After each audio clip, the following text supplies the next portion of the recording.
তার বন্ধু বান্ধব কারা ছিল ছোটবেলায়? আপনাদের বাচ্চাদের বন্ধু কারা? ফেসবুকে অথবা ওই যে কার্টুন দেখে দেখে, আপনি যদি মনে করেন আপনার বাচ্চা কার্টুন দেখে দেখে হাসতেছে, তাহলে বুঝবেন ওরা এখন পাবনায় মেন্টাল হসপিটালে ভর্তি করানো দরকার। ও অলরেডি হসপিটালে ভর্তি হওয়ার মতো উপযুক্ত।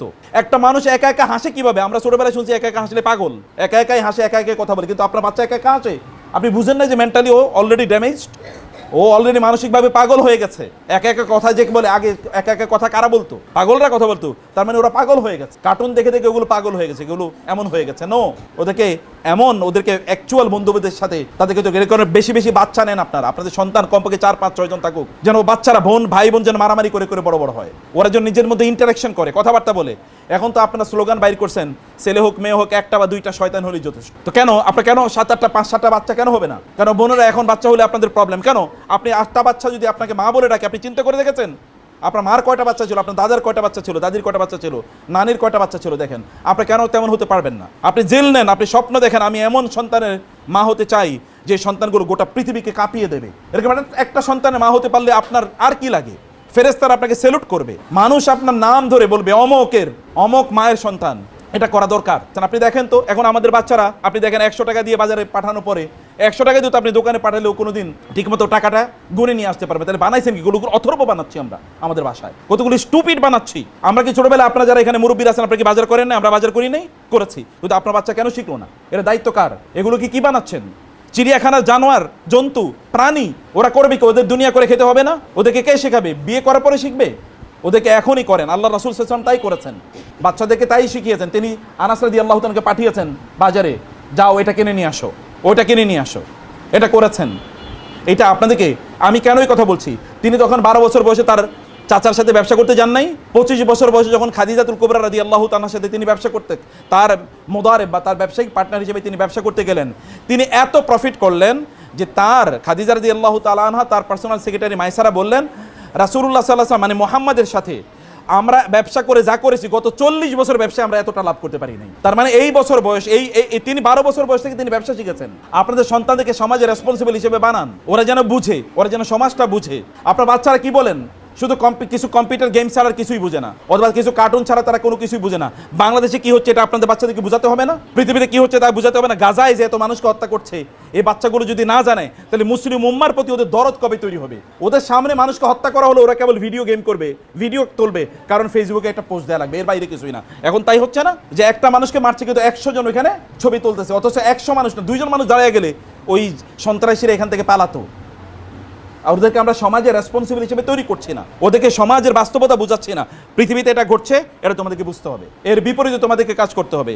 তোমাদেরকে ওইখানে নিপীড়িত নির্যাতিত মানুষের পক্ষে তোমাদেরকে দাঁড়াতে হবে। তিনি দেখেন না কি করেছেন? তিনি ছোটবেলায় যখন তিনি সিরিয়া থেকে তার চাচার সাথে ফিরে আসলেন, সেখানে এসে দেখলেন এখানে অলরেডি যুদ্ধ শুরু হয়ে গেছে। হরবুল ফিজার, 12 বছর বয়স। হরবুল ফিজার মানে কি? পাপীদের যুদ্ধ, পাপাচারের যুদ্ধ। ইনি এসে দেখলেন এই যুদ্ধ, তিনি ভাবলেন যে যুদ্ধ কেন হবে? এই জাতীয় যুদ্ধ বন্ধ করে দেওয়া দরকার। আমাদের বাচ্চাদের কি অবস্থা? আপনার বাচ্চা বরং মারামারি তৈরি করে দেয়। স্কুল থেকে বাসায় যাওয়ার পরে এরপরে বলেন, মা আমারও তো আমাকে একটু চোখ রাঙ্গানি দিয়েছিল। এরপরে আপনি বাসায় একটা বিশাল বড় লাঠি নিয়ে আসেন, ওই ছেলেরা আজকেই ধরে মারবেন, বই মেরে মারবেন, অথবা তার মার সাথে এসে আপনি ঝগড়া বিবাদ শুরু করে দেন। অথবা আপনার বাচ্চারা বলেন, হ্যাঁ তোমাকে কথা বললো, আচ্ছা দেখে নেমনি, ওরা কি আমাদের চেয়ে বড়? ওরা তো আমাদের চেয়ে ছোট। আপনি তো ড্যামেজ করে দিলেন বাচ্চাকে। অথচ আল্লাহ রাসূল মানে ছোটবেলায় এই যে কিশোর মোহাম্মদ, তিনি এসে যখন দেখলেন এখানে মারামারি লেগেছে, তখন তিনি হেল্পফুল ফুজুল নামে একটা প্রতিষ্ঠান তৈরি করেছেন, একটা ক্লাব, যেটাকে আপনারা বলেন ক্লাব মানে কি? একটা সোসাইটি, একটা সংঘ, একটা সমিতি। এবং এখানে সকল ইয়াং পোলাপাইনকে নিয়ে, ইয়াং জেনারেশনকে নিয়ে তিনি সিদ্ধান্ত নিলেন, এখন থেকে যদি মক্কায় কেউ কারো উপর জুলুম অত্যাচার করে, তার বিরুদ্ধে আমরা সবাই দাঁড়িয়ে যাবো। এবং আপনার বাচ্চাদের মধ্যে তো ওই অনুভূতি তৈরি হয় না, ও তো বুঝেই না কে কারো উপর জুলুম করতেছে, অত্যাচার করছে, ও তো বুঝেই না। এই অনুভূতি তার মধ্যে তৈরি করে দেওয়া দরকার, বলা দরকার যে হ্যাঁ এটা অন্যায়, এটা অন্যায়। আমি দেখেছি, আমার নিজের কথা বলি, যদি কখনো আমার বোনদেরকে আমি দেখেছি, মা আমাকে খুব কম মেরেছেন, 1-2 বার মেরেছেন, কারণ আমার বাবা ছোটবেলা মারা গেছে, মনে করছে একটাই ছেলে, এরই নিয়েই থাকবো। কিন্তু বোনদেরকে দেখেছি খুব মেরেছে। কি হয়েছে? কেউ একটা বোনদের বিরুদ্ধে এসে অভিযোগ দিয়েছে, কিন্তু বোন আসলে এখানে অপরাধী না, তো তারপরে মা মেরেছে, তোমার বিরুদ্ধে কেন অভিযোগ আসলো?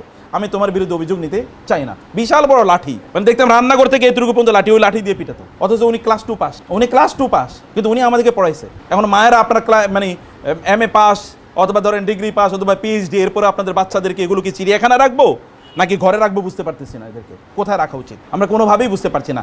আপনাদের এই যে ওরা সমাজের ব্যাপারে ওরা ভালো করে বুঝুক, সমাজ ওদের দায় কি, দায়িত্ব কি, এই জায়গাটা তাদেরকে বুঝতে হবে। এই জায়গাটা এইগুলোর মধ্যে তাদের মধ্যে অনুভূতি তৈরি করে ওদেরকে সমাজে নিয়ে যান।